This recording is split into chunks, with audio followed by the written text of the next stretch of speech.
Hello, and welcome to Ideas with Diana on this June 15th, 2022.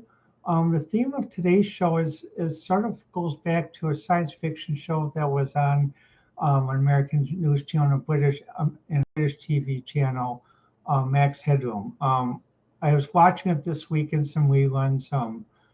Basically, I was thinking about, are we still 20 minutes into the future, even with today's technology and the troika of big tech and rising gasoline prices right now we've seen in Milwaukee, Chicago, mega city, and we've seen it's 5.40 a gallon. When you get below the state line in Illinois, you start seeing 6.80 for premium, 5.75, and by the time you hit Lake Forest and Evanston, get ready to cough up $6 for basic unleaded, and think about $8 for unleaded.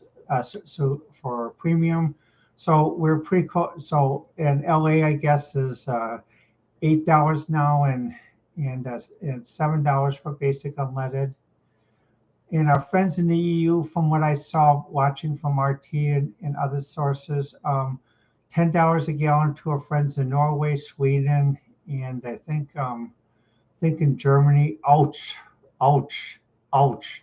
Um, well, the thing why I asked the question, why are we 20 minutes? Are we still 20 minutes into the future? I was going to actually phrase, are we 19 minutes in the future, 21 minutes into the future, to sort of give a humorous bent to it. Well, 20 minutes into the future back then in the 80s, we used waveform, and we actually had a good coordination of people and technology, and we didn't have big tech controlling things. We had a lot of medium-sized companies doing great things and doing other things. And now a lot of things are big tech, the troika, internet naming service, even what you can post. It's nice that Twitter has opened up again to allow various news sources to post, and various people with alternative views other than the party that was elected into power to speak again. It's nice to be able to speak after being muffled for, let's see, how many months now? It's June, so 5 months, and then 4 months before the election, 9 months. So it's nice to be able to speak again on Twitter without getting there. No, no, no. Or if you post and say, well, this is from state media. Well, by the way, state media also includes PBS, France 24, Deutsche Welle, BBC, but apparently that was not considered in the posting back then, I guess. Well, now I'm glad that YouTube basically is fair to put whatever is posted as state media, whether it be BBC, France 24, Deutsche Welle, RT, as that, and same as Twitter.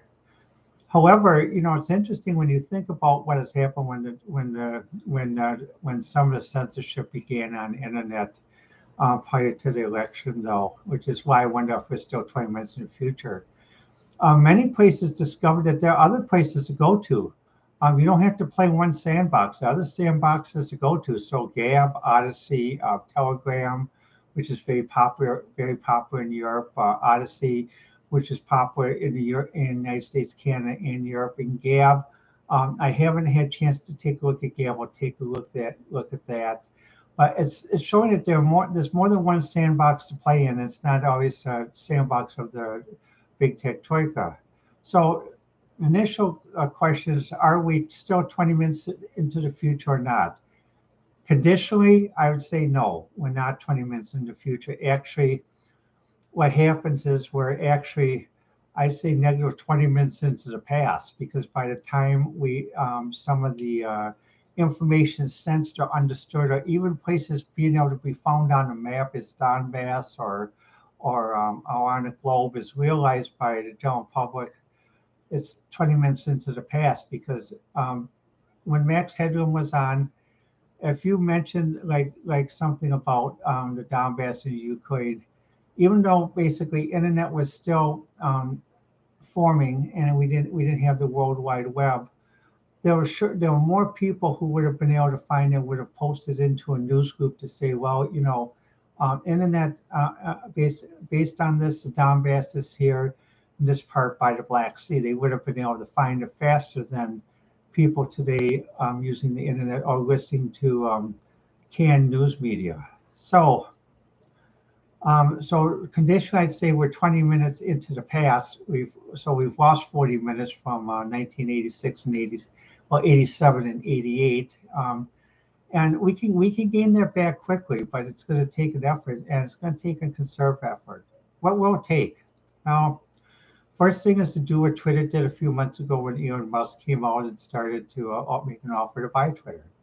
Allow everyone to speak, as do other sandboxes like Odyssey, Gab, and Telegram. The internet was based upon that Voltaire, that basically I'll defend your right to speak no matter how objectionable, or even if I don't like it. I some paraphrase them, but basically, um, which is different from the Troika. Well, you can speak only if you support our political party who we support for president, and that's not the American way, and that's not the way of a liberal democracy. And many people on the internet basically, I just wonder how many people really remember though. But for someone told me this week with the Milwaukee LGBT Pride Festival, they had the largest number of people come on Milwaukee that they ever had, which is really quite amazing, quite amazing. But now, I was telling you, 40 years ago, if I would have said that I went to Pride, I would have been fired.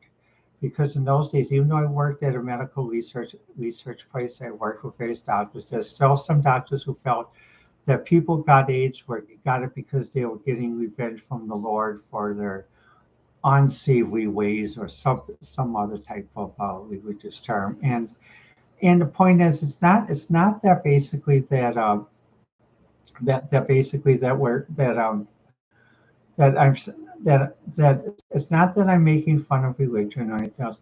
I mean, I'm a Christian, and also I am a regular attender of a Mount Pleasant Lutheran Church, which is considered an evangelical church. I do donate to Billy Graham. However, regarding that, as an American, I agree we also have a Second Amendment right of religious freedom. Well, what does that mean? Well, in the view of 87, 88, with 20 minutes into the future thinking, religious freedom meant that under the Constitution, you have the right to believe or not to believe.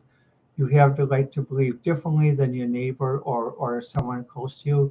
And if you should believe differently than your neighbor or someone in your area or place of work, you do not have the right to get the finger saying you are believing the wrong way. Or as I use it in a common example, is what I said, the Kingdom of Evanston in Chicago. It's actually a city of Evanston, but I'll call it the Kingdom of Evanston because the management style down there still reminds me of a Hans Christian Andersen story about a king who didn't realize that he was in a divided city until he was dead, when his spirit visited a statue. He saw one side of the city, which is like in Evanston, Chicago Avenue, down through Halsted on the east side, anything you want. Department stores, grocery stores, many grocery stores. West side, when you go well, 3 blocks south of Greenwood, food desert, ghetto, bars on the windows. Well, in essence, like the 9th district and stuff like that, though. To be fair, the state of Evanston has tried to make compensation to those who are affected by what some might have considered basically a one-sided ethnic policy. I'll use that word rather than the R word. So that's why I still call it the Kingdom of Evanston. But the point is though is 20 minutes when 87, 88, when I was 20 minutes into the future, religious freedom was like this. Well, I'll do a role play. Well, I'm an atheist. I don't believe in God. Okay, fine. Well, I'm a Christian. I'm actually was raised First Congregationalist. So now the atheist will respond, no, you shouldn't believe that. The Christians has been used to cause many wars and such and such and such and such. I was just expressing my belief as terms of the Second Amendment Constitution. I wasn't criticizing yours, but you chose to criticize mine, which shows that you don't honor my Second Amendment rights. Good day. And so what happened was basically, at that time, it was people realized that it's one thing if people have a difference, but if you're going to criticize someone, and just even a perfect stranger, there's certain rules of civility, there's certain rules of demeanor and comportment. Nowadays, that doesn't exist. And that's why I say sometimes I wonder if we are 20 minutes, when I say we are 20 minutes, minus 20 minutes into the future, 20 minutes backwards because of this. Also, this goes into things what I observe on the news, like basically about different events. Like, for example, when people are protesting, like people are very, very concerned about what's going to happen with this abortion decision in the Supreme Court. And I can understand that because I know a friend who had multiple abortions when she was of age in the 70s, and I'm glad that each time she was able to go to a proper medical facility and not a back alley. Even though basically I'm conservative, I do believe that the right to abortion should exist, and I would disagree if the Supreme Court if they invalidated the Roe versus Wade decision. My primary reason are two. First, by invalidating the Roe versus Wade decision, what does this cause? This causes women that can't get to states that allow for an abortion to have an abortion with a coat hanger or with backstreet methods or with doctors on the take, basically who are sidestep corners. And I use that term doctors in parentheses, not to imply good doctors that are licensed and actually professional. And second, well, if Roe versus Wade is invalidated, I would feel that's a violation of the Constitution in two aspects. First, to the right to your own property. Your body is your own property. A government or religious group does not have a right to control your own property or to seize or search your own property without a search warrant in the United States. So if Roe versus Wade was invalidated, then mean a government or state or other organizations would have a right to search your body to see if you have abortion or even prevent an abortion. Two, basically the right to religious belief. Again, it works both ways. A group that wants to basically go back sort of says, well, if we ban abortion, we go to a more religious country. No, not really. Go to a more harsher country. Religious belief works both ways. You have a right to have your belief and practice it on yourself, but you don't have the right to force it upon others by being a legislature, a judge, or state, or something else. So in essence, ruling from the bench.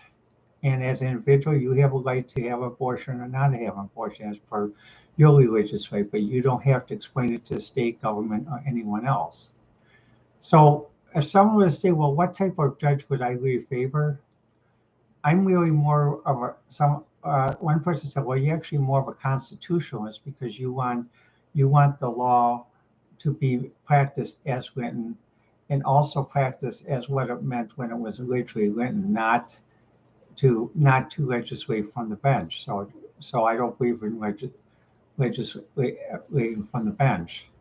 So that's why if the Supreme Court should invalidate Roe versus Wade, I would disagree with that decision because I believe abortion should be kept in the Roe versus Wade decision should be kept because of medical and constitutional reasons that I've stated. Now that's if we're thinking 20 minutes into the future, but if we're thinking 20 minutes in the past, then probably it will be Roe versus Wade will be overturned, and a lot of states have very strict laws in place, or in some states have some fail-safe measures. We'll see how those work. But something that does concern me when people protest this. No, it's one thing to protest outside of an official building peacefully, and also not to cause a riot and not to cause an insurrection peacefully, saying, well, what I'm saying, I disagree with the decision. That's your right as an American. However, when protests actually go to a judge's home or basically a legislature's home to protest or a mayor's home protest, that's called doxing. And doxing is an old practice that goes back to old Europe, where basically if someone didn't like you, um, they would come at night with the neighbors with fires and pitchforks, and it's like the old Frankenstein movie where the villagers come to the castle of Baron Frankenstein with their pitchforks and we're gonna get yours. That's doxing, and I don't support doxing, no, because that's a form of intimidation, and it's very much goes through. There are many other examples in history I can name, which I choose not to at this time. But no, I don't. And the other point about protest is protests are to be peaceful. So if someone should walk by a protest and just be indifferent or not really support your protests, that person should not be fearful of their safety or their existence. Neither should basically park officials should be fearful of the safety or existence. There are ways to do change, but basically a violent mob is not one of them, which I'll never support. And another aspect of whether we're 20 minutes in the future or 20 minutes behind is, the reason I say we're 20 minutes behind, because right now we have this committee evaluating on the January 6th incident. The committee is consisted of mostly Democrats with 2 Republicans. Even watching an interview on the NewsHour from the head of the 9/11 committee, he made a very important point, which I agree with. For the public to accept the findings of this current committee, January 6th committee, it's going to have to be trusted as much as the 9/11 report was trusted. And the reason 9/11 report was trusted because at that time there's an adequate number of Republicans and adequate number of Democrats. It was 50-50, and it was more than just 2 Republicans. It's far greater than 2 Republicans. And the reason why the person who ran it committee wanted it to be a huge number on both sides is because he realized the American people, that they saw one side underrepresented, it would be considered a farce. So what happens when this January 6th committee does resume hearings, I'll try to watch some as much as I can. And I'll observe to see exactly whether both points of view are being represented, or whether basically the narrative through film is being threaded like a movie, basically with the script and everything, or whether it really is like the old TV series Dragnet with Sergeant Joe Friday. Just the facts, and all the facts, even the facts that don't jive, that don't fit with the narrative, that sort of gives a blind alley, or another one goes this way or this way. Because problem solving is not linear. Problem solving is meandering like a river. And when I don't see that meandering, I just see linear. I start turn the channel and put on music on YouTube, because then I know it's a farce. So I'll be observing, and like the chairman of the 9/11 committee said in NewsHour, I agree with this viewpoint that unless it can show that the committee can show that basically they equally have representative all Republican views and all Democrat views, not just the 2 Republicans that are on the panel, but all Democrats, even those who are not on the panel, but basically observing from outside. The report may have issues of trust. And so for the January 6th report to be trusted, I think they're going to have to go back to 9/11 committee and realize that it has to be done the way the 9/11 committee was done. Even if it means in November, basically reconvening with a committee that has a greater number of Republicans that are equal to the number of Democrats. And in closing, this is a very interesting time for the U.S. and the world. Well, I'll start with the U.S. first, because this is sort of a triple witching hour. We're having the abortion decision, we're having the January 6th committee hearings tomorrow, and on Friday is the 50th anniversary of the Watergate break-in. So it's going to be an interesting triple witching hour for us to see how we handle this in the United States and how people do. Again, just some thoughts. I would say, whatever you think, keep peaceful, keep peaceful, keep peaceful. Um, Also, what happens? Some people make it so emotional. They're going to say, "Well, I'm going to tweet this tweet on Facebook and internet. I'm going to don't do drunk tweets and don't do mad tweets. Again, don't do drunk tweets and don't do mad tweets. Again, don't do drunk tweets, don't do mad tweets.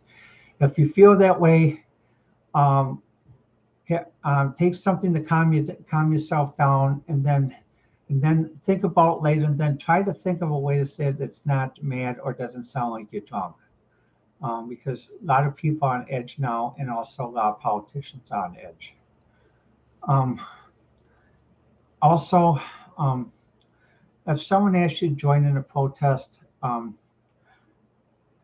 sometimes it's better to make a lie an excuse and stay home, because basically, from the way I've seen some of these protests go, it's not like when I was in college, or even when some of these legislatures were in college in the '60s. It's not Society is not that forgiving, and if it should get out of hand, it could affect your job. So basically, sometimes it's just best to stay home.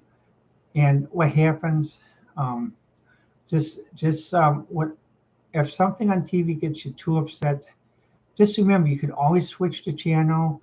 You can go to a different stream. You could go to YouTube, or you could go to Apple Plus. You could go to Hulu. You could go to Netflix.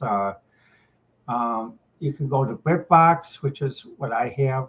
No, or even just put on a record, put on the CD or something. Just shut the TV off for a while, and stuff like that. Or just go out to a coffee place and meet with a friend, or maybe go to a bar and maybe have a glass, go to sports bar, have a glass of beer and watch a ball game or something. But just keep calm. Remember, if you really want to express your way on how to make society better, it's always important to remember that to vote in the primary as well as the general election. So because in the primary is when new candidates come in and they can now offer new ideas. And if they don't make it past the primary, that's it. You're voting for the devil you know or the devil you don't know. So vote. So if you really want to make change, vote in the primary of your state, vote in the primary of your county and your city, as well as the general election. And Wisconsin, our general election is November, and our next primary is in August. There's still time to register for a mail-in ballot, and also time to register to vote. Finally, when you do go to vote, please remember two things. The two things you need to bring. First, you need to bring a bill, like a We Energies bill, to prove that you're at that address. Second, you need to bring a driver's license or state ID to prove that you are you, with a picture on it that says, such and such, such and such, that the address matches your We Energies bill. And third, if you only have one of the two, you can cast a provisional ballot and then go home and get the other piece of identification, come back and show it to the election foreman, and then he or she can get your ballot completed. Get your ballot completed. Well, let me know what you think. I prefer to receive email on Twitter at Diana1A or Ideas with Diana. And I'd like to thank you for watching. For those in the United States, Europe, Russia, and worldwide, thank you for watching us and supporting us all these years. This has been Ideas with Diana.